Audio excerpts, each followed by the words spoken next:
Bonjour à tous et bienvenue sur ma chaîne Esprit Clair. Pour ceux qui ne me connaissent pas, je m'appelle Aurélien et j'ai été victime des effets délétères des fluoroquinolones en février 2024. Alors suite à des recherches faites sur internet, je suis tombé sur le site de Monsieur Philippe Coville, qui est le président de l'association d'aide et d'information aux victimes des fluoroquinolones, et il a généreusement accepté ma demande d'interview dans laquelle il va répondre aux questions que j'ai pu sélectionner et celles qui m'ont paru le plus essentielles afin de vous donner une compréhension globale des effets délétères des fluoroquinolones. Donc n'hésitez pas à partager la vidéo, à vous abonner à la chaîne et également à vous inscrire sur le groupe Facebook dédié aux victimes des fluoroquinolones. Le lien est dans la description en dessous de la vidéo. Bon visionnage. Bon, bonjour Monsieur Coville. Alors voilà, Bonjour. Voilà, donc dans cette vidéo, donc on va vous présenter. Je vous ai trouvé via Internet et pour moi, vous étiez le meilleur site concernant les effets secondaires des fluoroquinolones. Donc, si vous voulez vous présenter, nous parler de votre site et de qu'est-ce qui vous a amené à parler des fluoroquinolones. Donc moi je m'appelle Philippe Coville, j'ai aujourd'hui 61 ans. Je suis à la base ingénieur, je suis patron de PME. Ce qui m'a amené à m'intéresser au fluorocarbone, c'est que on a donné sans mon consentement éclairé il y a 3 ans et que en fait je suis gravement intoxiqué au fluorocarbone depuis 3 ans. J'en ai pris pendant 10 jours. J'ai eu du mal à marcher pendant un an. J'avais des signes quasiment dès le départ de problèmes neurologiques qui n'ont fait que s'aggraver depuis 3 ans. Là, j'ai plutôt relativement récupéré malgré plusieurs rechutes de mes problèmes musculo-squelettiques. Donc je remarche, je peux globalement me tenir debout 1 heure, même si j'ai des fragilités. Je refais du vélo. Mais par contre, j'ai été obligé de me mettre sous antidouleur, anti-épileptique notamment, et antidouleur neuropathique, parce que je fais une profonde neuropathie des petites fibres, que je considère liée au fluoroquinolone, comme de nombreuses personnes que nous avons regroupées au sein de notre association. Donc, à la déclaration de ces effets secondaires, et vous avez vu les conséquences que ça a eu sur votre vie, vous avez décidé de votre plein gré de créer une association destinée à la prévention des fluoroquinolones. Oui, alors ça s'est fait progressivement. Moi, quand ça m'est arrivé, je me suis posé des questions. J'ai vu que normalement c'était interdit, fortement restreint. J'ai essayé de poser des questions. Très vite, je me suis rendu compte que quand je posais des questions au médecin, enfin à mon médecin qui a essayé de me mentir, un médecin ami qui soudainement s'est mis a pu me répondre, à une ancienne copine médecin qui, pareil, me répondait plus. Quand j'ai vu qu'il y avait un système d'omerta autour du sujet, alors que c'était fortement restreint depuis 4 ans, moi, ça a allumé des indicateurs, donc j'ai continué de creuser. J'ai fini par rentrer en contact avec l'Agence nationale du médicament, qui, pareil, a essayé de me raconter des bobards et à me dire qu'il n'y avait aucun problème. Et puis plus j'avançais, plus je creusais, plus je me rencontrais que j'étais pas seul, qu'il y avait des centaines de personnes, voire des milliers de personnes dans mon cas qui étaient laissées à l'abandon. Qu'en face de moi, j'avais un système de santé, des autorités de santé, un corps médical très bien organisé pour organiser un système de mensonges. Donc au départ, en toute bonne foi, je me suis dit, mais c'est une incompréhension. Ils voient pas.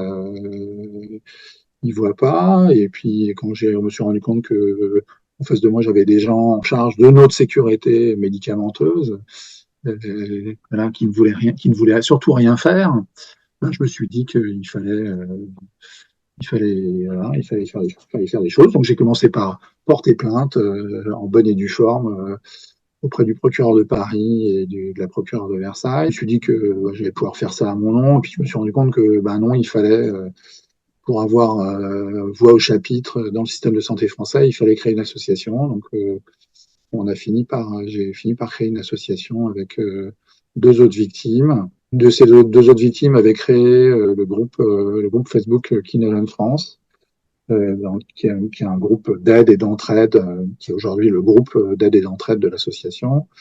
Il y avait à l'époque, je sais pas, 120, peut-être 120, 130 personnes. Aujourd'hui, on est 1000, avec probablement autour de 800 victimes françaises de ces médicaments, dont extrêmement toxiques, dont de multiples personnes reconnues adultes handicapés par les différentes maisons du handicap, donc des effets indésirables extrêmement graves, extrêmement dommageables à la santé, enfin, avec une pratique médicale en dépit du bon sens par de très nombreux médecins. Ces médicaments pourtant très toxiques, reconnus comme tels, faisant l'objet de recommandations multiples et variées, continuent d'être prescrits en dépit du bon sens par de très nombreux médecins, généralistes et urgentistes qui les prescrivent, qui sont les prescripteurs à 80% de ces médicaments. Il faut avoir en tête qu'on doit faire autour de 2,4 millions, 2,5 millions de prescriptions de fluoroquinone par an en France. Voilà, et c'est selon les statistiques officielles européennes, c'est plus du double des prescriptions en Allemagne, pas loin du triple des prescriptions anglaises, et on est au double des prescriptions belges qui ont très fortement baissé ces dernières années suite à des mesures réglementaires qui ont été mises en place par l'administration, par l'administration de la santé belge. Voilà. Mais sauf qu'en France, le système veut que on refuse à mettre en place des mesures pourtant de base en matière de sécurité. La sécurité, c'est valable dans tous les métiers du monde. Et donc, il n'y a pas de raison que les médecins ne sachent pas, qu'un médecin généraliste ne sache pas appliquer un principe de sécurité simple.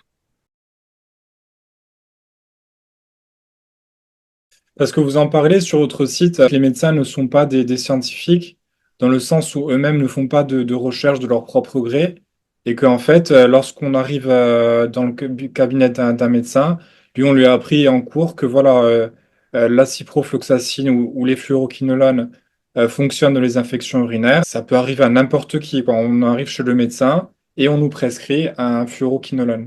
C'est pas une chose rare, quoi. Non, ce qu'il faut savoir, voilà, la complexité autour de cette famille d'antibiotiques extrêmement toxiques, c'est qu'elles sont là normalement que pour des infections graves. Ça ne doit pas être utilisé pour des infections légères à modérées. Voilà. C'est ça l'élément de complexité, c'est que c'est qu'effectivement pour tuer la bactérie, c'est très efficace.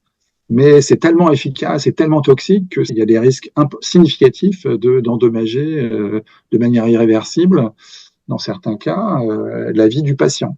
Ça a beaucoup de mal à rentrer dans la tête des médecins. Et effectivement, on est face à une problématique qui est que de très nombreux médecins ne se forment pas, ne s'informent pas, ne mettent pas à jour leur savoir et utilisent des recettes de cuisine que très souvent ils ne maîtrisent pas et qui sont des recettes de cuisine souvent anciennes, alors que l'antibiothérapie, c'est une science complexe, évolutive. Donc, de nombreux médecins prescrivent des fluoroquinolones parce qu'ils ont compris que c'était efficace, mais n'ont aucune notion de leur dangerosité, qu'ils risquent de détruire la santé de manière irréversible, la santé de leurs patients. Le généraliste qui a 1000 ou 2000 patients, il va probablement provoquer des dégâts chez un patient sur 100 et des dégâts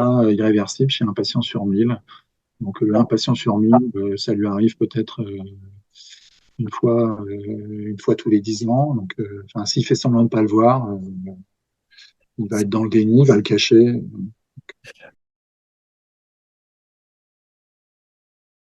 Alors, en termes de probabilité, quelle est la chance? Est-ce qu'il y a des prédispositions? La chance, enfin, la malchance plutôt. Combien de personnes qui prennent des fluoroquinolones sont enclins à développer des symptômes, des effets secondaires graves ou moins graves, mais des effets secondaires? Les principaux risques, ils sont musculo-squelettiques avec des atteintes au collagène. Et voilà, il y a des symptômes qui sont notablement plus forts chez les personnes âgées. Donc d'où l'importance de faire d'autant plus attention avec des personnes âgées. Moi, j'ai eu récemment 2 personnes de plus de 80 ans, une dame et un monsieur, qui en avaient prescrit ça en dépit du bon sens, voilà, qui se retrouvaient, voilà, qui vont avoir des fins de vie, enfin, des personnes âgées vont avoir des fins de vie très désagréables parce que leur médecin ont fait n'importe quoi. Le problème, c'est que les chiffres sur la vraie toxicité, il y en a assez peu. Moi, de ce que j'ai compris, la toxicité, enfin, les chiffres qui sont dans les notices et dans les résumés la notice, c'est ce qui est pour les patients, et vous avez les RCP, c'est le résumé des caractéristiques du produit, c'est la notice des médecins. Donc, si vous voulez avoir vraiment toutes les informations, il ne faut pas regarder les notices, il faut regarder les RCP qui sont plus détaillés, qu'on trouve en ligne. Hein. Il y a un site très bien fait du ministère de la Santé qui donne toutes les RCP et toutes les notices de tous les médicaments en vente sur le marché français. Donc en fait, il faut pas se fier à force, parce que sur une notice, ils mettent un cas sur 1000, un cas sur 10 000. Oui, c'est ça. Donc, Ouais. en fait, les chiffres qui sont dans ces notices et dans les RCP, ce sont des chiffres qui sont issus des essais cliniques. Voilà. Donc, et quand il n'y a pas de chiffres, en fait, c'est que en fait, on a découvert les effets indésirables postérieurement aux essais cliniques. Voilà. Donc, les seuls chiffres qui sont affichés, les seuls chiffres qui sont vraiment intangibles, ce sont des chiffres qui sont issus des essais cliniques. Et les essais cliniques sur ces médicaments, c'était il y a 30 ou 35 ans. Et en plus, la particularité de ces médicaments, c'est qu'ils ont ils ont des effets retard. Il y a tout un tas de symptômes qui apparaissent de manière décalée et donc qui n'ont probablement pas été vus dans les essais cliniques. On dit décalé, combien de temps Voilà. Et donc les essais cliniques, moi j'ai retrouvé des chiffres, taux dont on parle enfin, on parle d'effets indésirables graves de l'ordre de 1%. Alors c'est encore plus élevé avec la moxifloxacine. Je crois que c'est 0,6% avec la ciprofloxacine, 4% avec la moxifloxacine, et on doit tourner autour du pourcent avec la lofloxacine et la lévofloxacine. Et on est sur des chiffres à peu près équivalents sur la neurotoxicité. D'accord. Donc il y a des effets neurotoxiques constatés qui sont de l'ordre de 1% au moment des essais cliniques. Voilà. Sauf que les seuls chiffres, c'est les seuls vrais chiffres quantifiés, mesurables, dont on dispose. À côté de ça, on a tout le système de pharmacovigilance qui fonctionne plus ou moins bien d'un pays à un autre, qui va permettre de collecter des cas et d'identifier, d'avoir des signaux d'identification d'effets indésirables. C'est comme ça c'est grâce à la pharmacovigilance qu'on s'est rendu compte des effets cardiaques, les ruptures d'anévrisme. Voilà, parce que c'est des effets retardés. C'est les dommages.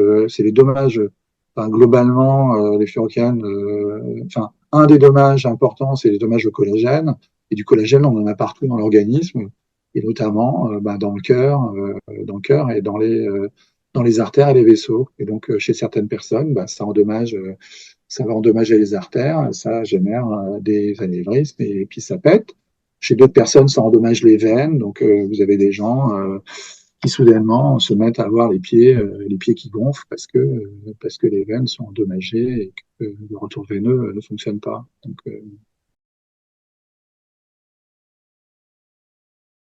Donc des effets secondaires assez graves. Et combien de temps après la prise des antibiotiques peuvent se déclarer ces effets secondaires? Alors, est-ce qu'on parle en termes d'années, de mois, de semaines? Enfin, chez certaines personnes, ça va être immédiat. Hein. Il y a des personnes qui vont réagir avec une goutte dans les oreilles. Donc, faut pas se dire un cachet. Enfin, moi, j'ai vu une urgentiste de renom sur Twitter dit non, mais c'est pas grave, un cachet de ciprofloxacine, ce n'est pas grave. Nous, parmi les 800 personnes regroupées, gravement intoxiquées, gravement handicapées, j'ai plusieurs personnes qui ont réagi avec une goutte, voire un seul cachet, et dont la santé est gravement endommagée à cause d'une seule goutte ou d'un seul cachet, si vous voulez. Hein. Donc, voilà, les fluoroquinolones, dans certaines littératures, sont considérés comme un poison, enfin un poison violent. Donc c'est un poison pour les organismes, pour l'organisme humain ou enfin mammifère en général. Hein, donc,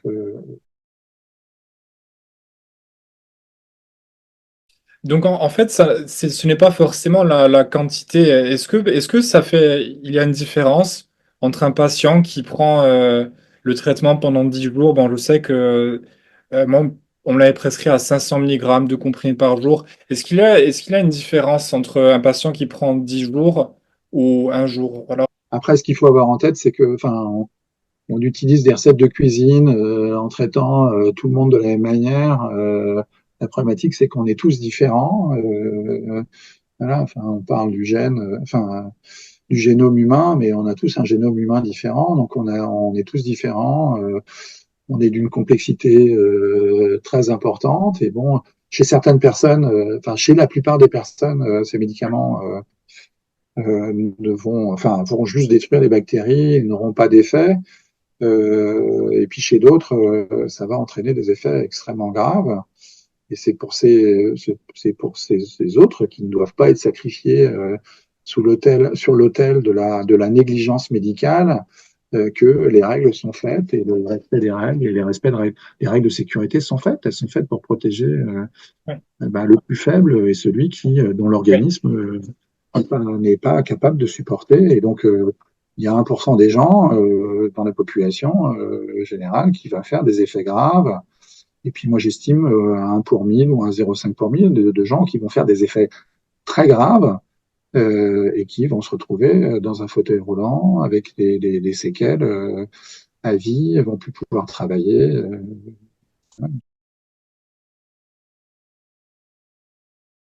Enfin, il faut d'abord savoir que d'un point de vue toxicité, la toxicité, elle est multiple. Vous avez les signaux. Ce qui est connu du corps médical, c'est la toxicité musculo-squelettique. Hein, donc les atteintes aux tendons. Pour certains médecins, ça ne touche que les tendons d'Achille, alors que c'est susceptible de toucher les tendons de tout le corps humain. Voilà, c'est susceptible d'endommager toute cellule du corps humain de la tête aux pieds. Hein. Donc, voilà, donc musculo-squelettique. Après, l'autre grande gamme de classe d'effets toxiques, c'est des effets neurotoxiques. Hein. Donc, c'est et ça c'est quasiment inconnu du médecin généraliste lambda. C'est pourtant bien écrit dans les notices. Ça a des effets multiples neurotoxiques. Hein. Donc au niveau des nerfs, notamment des nerfs périphériques, donc, de nombreuses de nombreuses atteintes neurologiques avec des dommages. Le plus courant, enfin, je pense que le plus courant, c'est des neuropathies périphériques de type neuropathie des petites fibres qui sont très douloureuses, dans beaucoup de cas irréversibles. Et puis, vous avez des effets neurotoxiques, donc ça c'est au niveau du système nerveux périphérique, et puis vous avez des effets neurotoxiques au niveau du système nerveux central. Voilà, c'est la barrière hémato-encéphalique, c'est-à-dire que c'est pas censé passer, c'est des médicaments qui sont pas censés passer dans le cerveau, mais qui vont passer chez certaines personnes, ça passe, enfin, qui ont une barrière hémato-encéphalique déficiente, et ben ça passe dans le cerveau et ça fait des dégâts colossaux au niveau cérebral. Voilà, chez certaines personnes, c'est simplement des petites fuites, donc elles vont se retrouver avec des effets qui vont ensuite progressivement s'estomper, mais qui peut être de l'ordre du brouillard cérébral. Tu as vu que ça pouvait déclencher des symptômes psychotiques, ça. Pensée suicidaire, changement du goût, enfin, il y a toute une gamme de.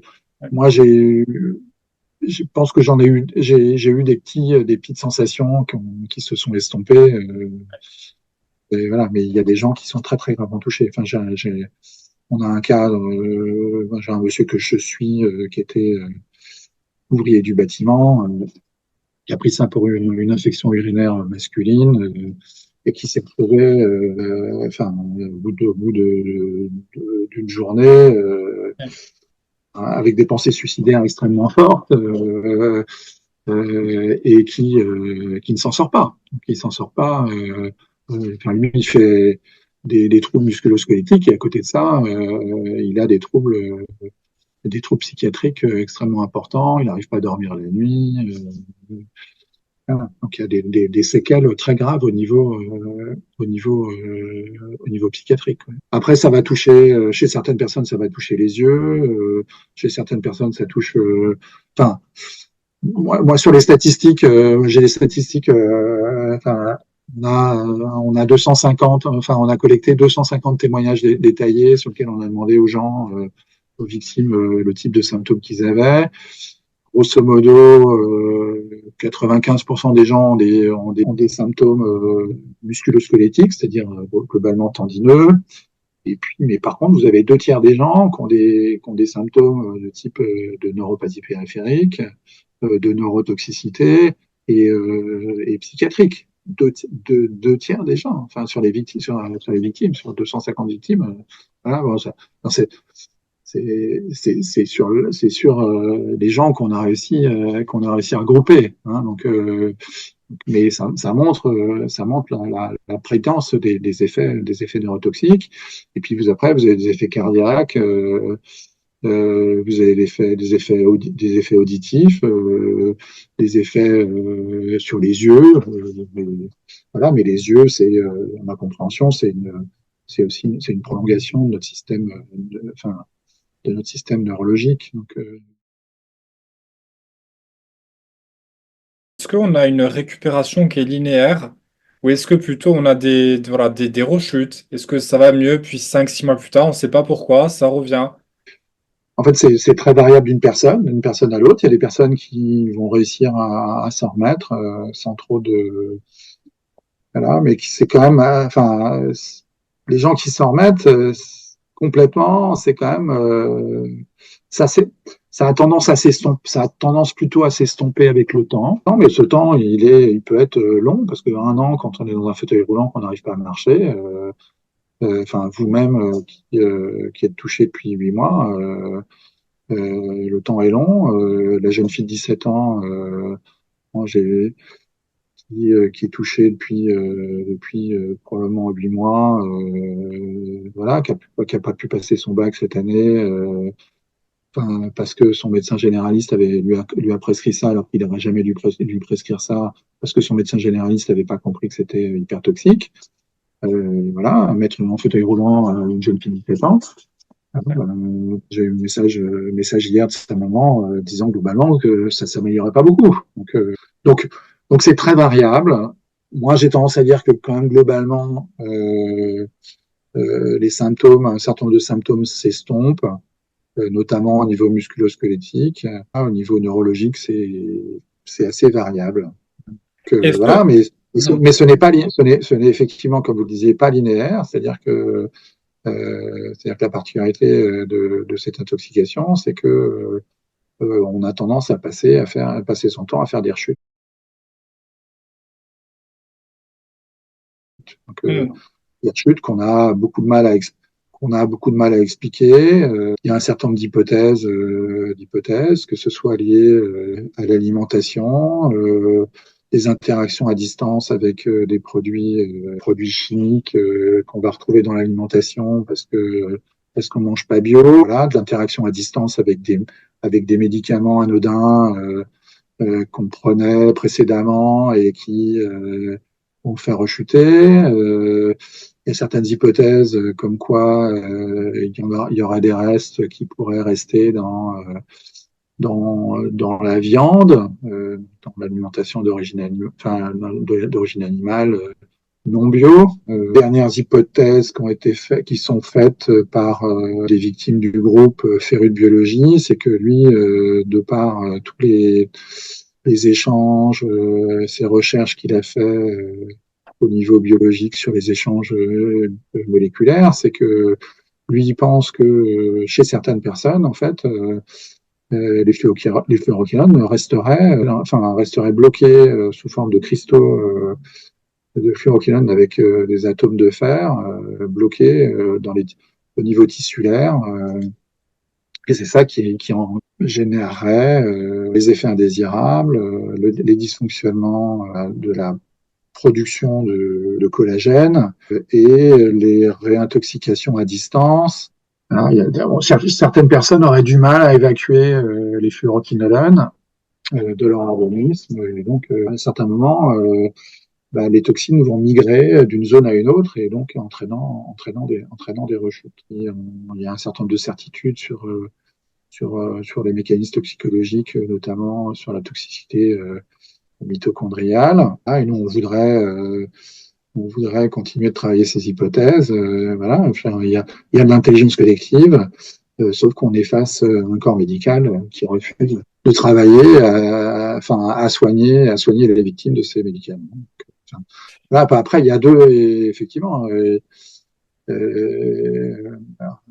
médecine, il y a deux manières d'arrêter la toxicité des fluoroquinolones. Hein. C'est de plus les prescrire. Donc, si vous ne les prescrivez plus, il n'y a plus de toxicité.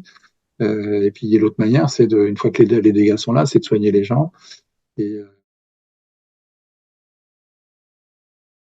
le but de votre association, c'est donc c'est d'une part, si je ne m'abuse, c'est de prévenir et de limiter la prescription des antibiotiques.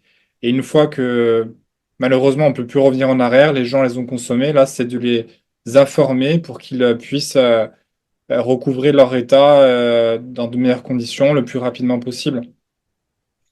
Voilà, nous, on s'est fixé deux objectifs. Un objectif d'information des victimes, des médecins, et un objectif de faire que ces molécules soient prescrites à bon escient et et faire qu'on arrête de prescrire ces médicaments extrêmement toxiques n'importe comment, comme c'est le cas probablement dans plus de la moitié des prescriptions en France, même si c'est encore pire dans certains pays d'Europe comme l'Italie et l'Espagne où c'est une vraie catastrophe. On parle du projet de faire un formulaire qui serait littéral, donc où le médecin, voilà, où il y aurait vraiment une sorte de contrat entre le médecin et le patient, où on informe des risques et que le patient sait où il va, quoi. Est-ce que c'est envisageable dans un futur proche? Oui, oui, nous, on pense que c'est envisageable. Réglementairement, c'est déjà fait pour tout un tas de molécules, sauf que c'est fait en général pour des traitements de type sur des maladies chroniques, mais ce n'est pas fait sur ce qu'on appelle des pathologies aiguës. Et là, on est quand même sur 2,4 millions de prescriptions, 2,4, 2,5 millions de prescriptions. Donc, on est sur quand même des gros volumes. C'est 3 ou 4% de la population qui, à peu près, par an, qui reçoit ces médicaments toxiques.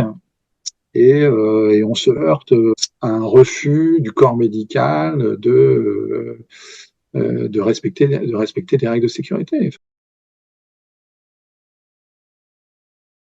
L'effet secondaire le plus répandu, c'est celui au tendon d'Achille. Alors, comment on explique qu'on se focalise que sur ces symptômes-là? Pour moi, c'est pas l'effet secondaire le plus répandu. C'est la vision qu'en ont les médecins. C'est même on va parler de rupture du tendon d'Achille. Effectivement, c'est le tendon d'Achille, c'est un des tendons les plus sollicités dans le corps. Il sert à la marche, donc quand les effets toxiques sur le collagène des fluoroquinolones sont significatifs, ils ont tendance les tendons d'Achille ont tendance à être touchés. Et donc, c'est parlant pour les médecins. Donc, quand on leur en parle, quand ils ont entendu parler pendant leur cours de médecine, ça leur parle. Mais en pratique, n'importe quel tendon du corps va être touché. Alors, effectivement, le bras, vous pouvez le mettre, le bras ou la main, vous pouvez le mettre en écharpe. Vous allez avoir du mal à marcher, hein, mais ça touche tout. Enfin, ça touche tout. C'est susceptible de toucher tout le collagène dans le corps. Donc n'importe quel tendon. Voilà, moi j'ai pas eu de tendinite au tendon d'Achille.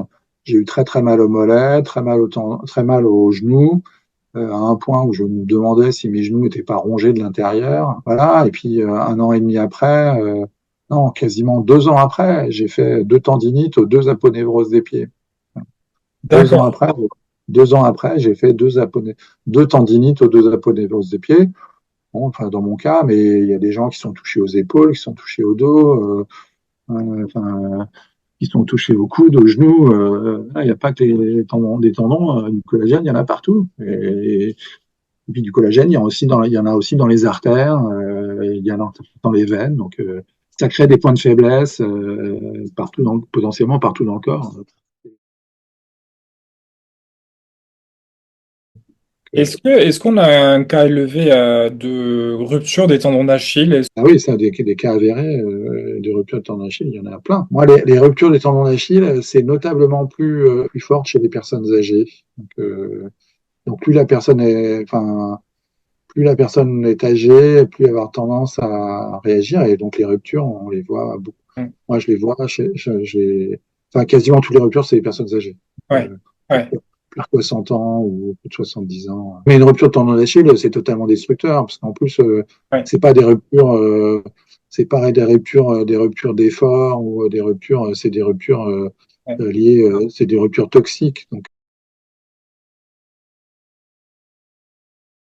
J'ai entendu d'ailleurs dire que les chirurgiens étaient ils voulaient pas trop opérer en fait parce que c'est des ruptures assez atypiques. C'est pas tant une rupture, ça a lâché, j'ai fait trop d'efforts. Vraiment le tendon qui a attaqué quoi. ouais, le tendon est attaqué dans le tendon, de ce que j'en comprends, le tendon est attaqué dans sa structure. Après, moi, j'ai pas eu ça. Encore récemment, enfin, j'ai eu la petite fille d'un monsieur de 70 ans qui était en pleine forme, qui s'est retrouvé subitement en fauteuil roulant avec rupture des tendons d'Achille, mais Ouais. c'est totalement destructeur. Donc, Est-ce qu'on peut reprendre l'effort après? moi, ce que je recommande la reprise de l'effort, c'est ce que recommande aussi le docteur Marco Carrère, qui est un jeune interne suisse qui m'a suivi, lui-même qui est lui-même une victime, avec le docteur Piper, qui est le médecin de référence des furokilones en Allemagne, qui a écrit un livre sur le sujet. Enfin, lui, en anglais, il utilise le terme pacing. Et moi, j'ai tendance à dire que c'est ce que j'ai fait intuitivement, naturellement. Moi, j'ai gardé une petite activité physique. Je pouvais plus marcher. Enfin, marcher 100 mètres, me générait des douleurs dans les genoux. Les 2 premiers mois phénoménales, enfin dans les mollets, dans les genoux phénoménales, pouvaient durer des heures. Et donc j'ai repris la marche en faisant des tours de pâté de maison. Donc, pâté de maison, il doit faire 200 mètres au début, je me forçais 1 fois par jour à faire un tour de pâté de maison chez moi, mais sans déclencher la douleur. C'est-à-dire, enfin, au départ, en fait, le seuil de déclenchement de la douleur est très faible, est très bas, en fait. Et puis, bah, progressivement, en reprenant très progressivement, on va pouvoir progressivement aller de plus en plus loin. Donc, en fait, 100 mètres au départ, 150 mètres, 200 mètres, 300 mètres. Et moi, j'ai mes parcours autour de chez moi. Je sais que celui-là, il fait 500, 800, j'ai mon kilomètre 3. Après, le risque, quand on marche plus, c'est ensuite de décompenser. Hein. Donc, ça, c'est à discuter avec un kiné. Ce que j'en ai retenu, il faut pas enclencher la douleur, en fait. Donc, et progressivement, enfin, moi, en l'occurrence, dans mon cas, c'est revenu. Euh, et que les gens qui sont restés trop dans une logique de ne plus utiliser leur jambe, mais ensuite, c'est très compliqué de reprendre, en fait. Moi, ce que j'ai remarqué de bizarre, c'est que là, j'ai une période où j'ai beaucoup marché. Justement, je me suis dit, bon, Aurélien, ne te laisse pas faire, remarche, tout ça. J'ai énormément marché, j'ai pas trop eu de douleurs. Les douleurs, bizarrement, elles sont toutes arrivées un mois après. Là, et je pouvais de nouveau plus marcher. Comment on peut expliquer enfin, moi, je me sentais bien, Ouais, mais moi, je pense pas. Enfin, après, il y a différentes hypothèses sur le sujet. Mais il peut y avoir trop d'efforts, donc dysfonctionnement, enfin, trop d'efforts demandés aux mitochondries qui sont elles-mêmes attaquées. Sur tout ce qui est fibre tendineuse attaquée, il faut que l'organisme les évacue et reconstitue correctement les tendons. Et sur les rechutes, la perception que j'ai, c'est qu'il y a quelque chose qui vient de l'alimentation, donc qui vient de l'interaction de notre corps avec notre alimentation. Mais effectivement, en discutant, en creusant, en lisant des papiers, et j'ai pas mal ces derniers mois travaillé avec un monsieur qui lui est féru de biologie et lui, une de ses hypothèses centrales, c'est qu'il reste des fluorochelates dans notre organisme. Voilà, et que ces fluorochelates vont interagir, éventuellement migrer dans notre organisme en fonction de différents facteurs. Donc, moi, j'ai fait plein de rechutes, mais les rechutes, plus on avance, plus moins elles sont fortes en fait. Donc les rechutes on a tendance à récupérer de plus en plus rapidement des rechutes. Après, vous avez certaines personnes qui s'en remettent pas. Donc, Ouais, ouais. voilà. Après, il va y avoir des rechutes qui vont être générées, qui vont être ce que j'appelle les interactions médicamenteuses à distance. Certaines, on les explique pas. Certaines, voilà, s'expliquent. C'est-à-dire que, en fait, les dommages mitochondriaux, vous avez d'autres médicaments qui font des dommages mitochondriaux. Donc, quand vous prenez des médicaments susceptibles de faire des dommages mitochondriaux, il va y avoir des rechutes. Ça va faire des rechutes, en fait. En fait, il faut être vigilant toute une vie. Après, une fois qu'on a pris les fluoroquinolones, il faut être vigilant à tous les médicaments susceptibles de... C'est un changement de vie. Ouais. C'est quelque chose, c'est pas quelque chose d'anodin. Vous découvrez la douleur, vous allez devoir faire potentiellement beaucoup de kiné, faire attention à votre alimentation, faire attention à vos médicaments, faire attention à ce que vous raconte votre médecin, contrôler, voilà. Et en plus, vous êtes face à des gens qui refusent toute démarche scientifique par rapport au sujet. Donc, Ouais. Après, bon, le piège, c'est peut-être de consulter un centre antidouleur qui vont donner des médicaments. Moi, on m'a proposé du Cymbalta, par exemple, et j'ai regardé sur Internet, il y a des interactions entre le Cymbalta et la ciprofloxacine. Est-ce que là, on ne peut pas tomber, en fait, dans l'incompétence et, en fait, en voulant se soigner, aggraver son cas? oui, oui, oui, tout à fait. Oui, tout à fait. C'est le cas. Moi, en tout cas, dans les premiers mois qui suivent l'intoxication, voire la première année, moi j'aurais tendance à dire à être extrêmement prudent avec toute médication.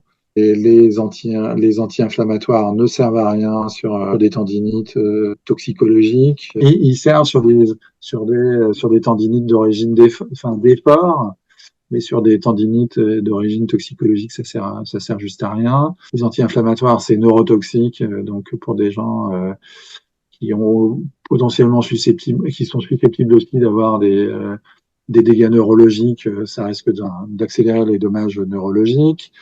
Les effets neurotoxiques, neuropsychiatriques, on va tendance à vous donner des antidépresseurs, pour moi, à éviter. Donc, sauf vraiment cas gravissime, mais si vous pouvez, si la personne peut éviter, donc c'est vraiment pas recommandé. Les benzodiazépines, tous ces médicaments pour le cerveau. Il y a les corticoïdes. Les corticoïdes, nous, on a, les très rares médecins, eux, ils nous suivent en des chiffres disant que les corticoïdes ont des effets, ça génère des rechutes graves à distance, voire des aggravations irréversibles. Voilà. Donc, les corticoïdes, moi, j'ai tendance à dire, on est proche du AVI. On est proche du AVI.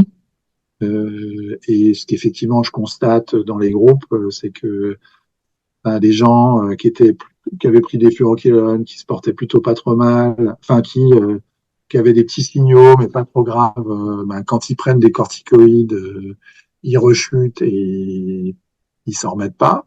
Donc, voilà. Moi j'ai quelques cas dans ce cas-là. J'ai des gens qui, plusieurs années après, ont repris des corticoïdes et font de graves rechutes. Donc, hein. Donc, en fait, typiquement, on a un mal de tête 5 ans plus tard, on a une opération qui nécessite la prise de corticoïdes, ou ben là, enfin, on peut plus les...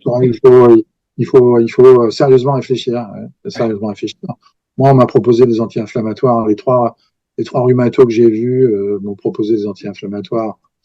Moi, je me suis même pas posé de questions. J'avais des problèmes d'estomac, donc l'anti-inflammatoire, c'est pas bon pour l'estomac, donc je considérais que j'en prendrais pas. On m'a récemment proposé des corticoïdes.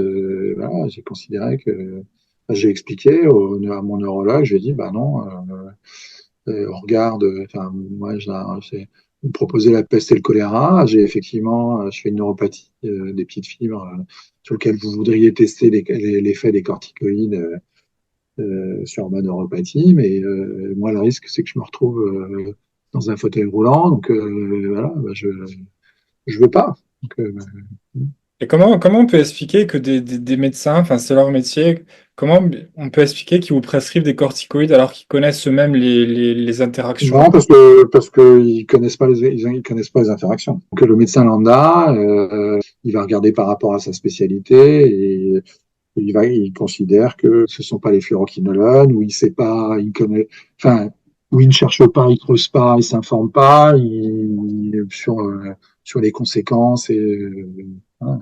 Ouais. Et donc il raisonne par rapport à son savoir, qui est le savoir une personne lambda, voilà, qui n'a pas été intoxiquée. Or, ben, l'intoxication fluoroquinolone, elle est Ouais. enfin, visiblement sur des milliers de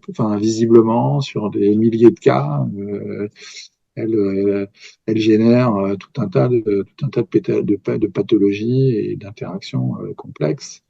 Donc c'est pas du tout anodin. Est-ce que ces effets secondaires sont objectivables? On pense aux tendinites. Est-ce que c'est une bonne idée d'aller faire une échographie, une radio, un IRM pour objectiver? Est-ce qu'on peut les voir?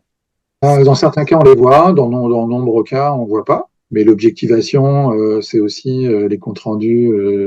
Enfin, l'objectivation, c'est pas uniquement l'acte technique, c'est le compte rendu, c'est le compte rendu du médecin qui va constater, qui va faire son compte rendu devant la gravité des symptômes, voilà, et la chronologie, ça fait imputabilité, donc, les liens de causalité. C'est pas parce qu'on fait semblant de pas chercher ce qui est, pour moi, pas très loin de la situation actuelle en France, qu'il n'y a pas de lien de causalité, donc, et qu'il n'y a pas responsabilité de la faute professionnelle. Souvent d'une prescription avec beaucoup de légèreté, en violation de l'AMM et en violation des droits du patient et en violation du consentement éclairé du patient, qui vaut responsabilité grave du médecin. Et quand un médecin met un jeune de 20 ans ou de 30 ans dans un fauteuil roulant à vie, ça coûte très très cher. Enfin, et c'est irréparable et honteux quand c'est un médecin qui fait ça parce qu'il n'a pas respecté les règles simples de sécurité, qui sont pourtant sur tous les sites internet Ouais. médicaux Ouais. de référence sur la prescription de ces médicaments. Alors, lorsqu'on constate les premiers symptômes, alors en fin de compte, est-ce qu'il est judicieux de contacter un autre médecin et lequel? Alors, est-ce qu'il faut voir un médecin interne? Est-ce qu'il est possible d'obtenir de l'aide des médecins? Aujourd'hui, c'est difficile. Progressivement, on progresse, voilà, donc parce que le système de cacher sous le tapis qui était bien en place depuis 30 ans, il a un peu explosé grâce à notre association, grâce à, grâce à tout ce qu'il y a, tous les articles dans la presse qui ont eu lieu ces dernières années en France. Il y a aussi un certain nombre de médecins qui font attention. Enfin, je ne suis pas en train de dire que tous les médecins font n'importe quoi. Il y a un nombre significatif de médecins qui font pas correctement leur boulot, mais il y a aussi un certain nombre de médecins il y a aussi des médecins honnêtes et qui font bien leur boulot, donc qui sont au courant, qui font très attention à leur prescription. Et en cas d'accident, moi j'ai tendance à dire, enfin en cas de début d'effet indésirable, si le médecin n'est pas disponible, allez chez le pharmacien. Le pharmacien, il est accessible. Il est très facilement accessible. Le pharmacien est au courant aussi. Et voilà, la problématique, c'est quand vous avez un traitement en cours, c'est en général que vous avez une infection, donc il faut arrêter, mais il faut trouver il faut trouver probablement un traitement antibiotique de substitution différent. Tous les antibiotiques sont toxiques, mais ils sont plus ou moins toxiques. Les fluoroquinolones font partie des plus toxiques. Mais il y a plein d'alternatives aux fluoroquinolones. Donc, s'il y a des effets indésirables aux fluoroquinolones, il faut les arrêter le plus tôt possible, le plus rapidement, parce que c'est effectivement la durée. Plus vous allez en prendre, plus vous avez de risques d'effets graves et irréversibles. Mais en même temps, il faut reconsulter pour la pathologie infectieuse qui était censée être traitée de manière à savoir si est-ce que l'infection est finie, est-ce qu'on utilise autre chose, quoi. Moi, l'impression que j'ai, c'est que c'est un peu le serpent qui se mord la queue au final, puisque ce sont les urgentistes et les généralistes qui prescrivent le plus les fluoroquinolones. Et quand on a une infection, en général, c'est assez aigu, on a besoin d'aide assez rapidement. Mais le problème, c'est que pour aller voir un infectiologue, et qui sont ceux qui s'y connaissent le mieux, un rendez-vous, on l'a dans 1, 2, 3 mois. Non, parce qu'en fait, les médecins généralistes et les urgentistes, c'est eux qui prescrivent, mais ils ont des centres de référence accessibles H24. Voilà, enfin, un médecin qui veut parler à un infectiologue va pouvoir parler rapidement à un infectiologue pour avoir un bilan et une recommandation d'un infectiologue. Le médecin qui ne sait pas, il est censé poser la question à des gens qui savent et qui sont des experts. Et l'infectiologie, c'est une science. C'est une science complexe. Ouais. Et donc l'antibiogramme, c'est bien, c'est un médecin généraliste qui le fait. Ou est-ce qu'il Alors, envoie l'antibiogramme, c'est fait par un labo de biologie. L'antibiogramme, c'est fait pour guider. C'est un outil d'aide à la décision pour savoir est-ce qu'il y a une bactérie, et quelle est la bactérie, et à quel antibiotique la bactérie va réagir. Ouais. Voilà, sachant que en fonction de la bactérie, on va tester seulement certains antibiotiques parce que il y a des bactéries qui réagissent que à certains antibiotiques et pas à d'autres. Donc, on teste que ceux. En, en fait, dans le processus de l'antibiogramme, de ce que j'en comprends, on commence par détecter là où la bactérie. En général, il y a une seule bactérie. S'il y a plusieurs bactéries, c'est que probablement il y a une erreur. C'est souvent qu'il y a une erreur de prélèvement, en fait, d'où l'importance de bien faire son prélèvement. Si vous avez un prélèvement souillé, ben, vous allez mettre des bactéries dans le prélèvement et donc elles vont apparaître dans l'analyse, en fait. Dans certains antibiogrammes, des antibiotiques sont testés, mais ils ne sont pas adéquats par rapport à la pathologie, en fait. La France prescrit toujours des fluoroquinolones. En France, on en prescrit toujours beaucoup, mais quand même, vous êtes arrivé donc sur la boîte des fluoroquinolones à mettre un encadrant donc en rouge où on indique bien que c'est un médicament qui peut changer votre vie, donc y avoir des séquelles très graves. C'est une petite chose. Enfin, aux États-Unis, ils ont fait le black box. Donc, il y a un black box warning. En France, on a ce système d'informations plus ou moins fort sur la boîte. Donc, ça, c'est une discussion qu'on a eue avec l'Agence nationale du médicament. Nous, on aurait bien aimé que ce soit plus fort et plus indicatif pour le patient. Voilà, on a obtenu ce qu'on a obtenu, donc il y a effectivement une indication qui incite les gens à aller lire la notice. Après, moi, je reste convaincu que la responsabilité, elle est d'abord médicale. Enfin, voilà, il est tout à fait anormal qu'en France, les médecins continuent d'utiliser des choses apprises il y a 20 ans, qu'il n'y ait pas de formation continue des médecins, que les médecins généralistes, après 10 ou 20 ans d'exercice, considèrent qu'ils savent tout sur tout,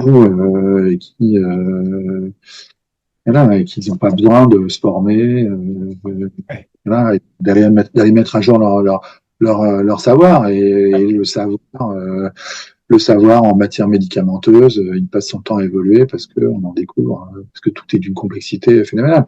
Et ce n'est pas parce que quelque chose est efficace qu'il est bon. Donc voilà, en matière de médicaments, la seule règle qui compte, c'est le rapport bénéfice-risque. Et le rapport bénéfice-risque des fluoroquinolones, il a passé son temps à se dégrader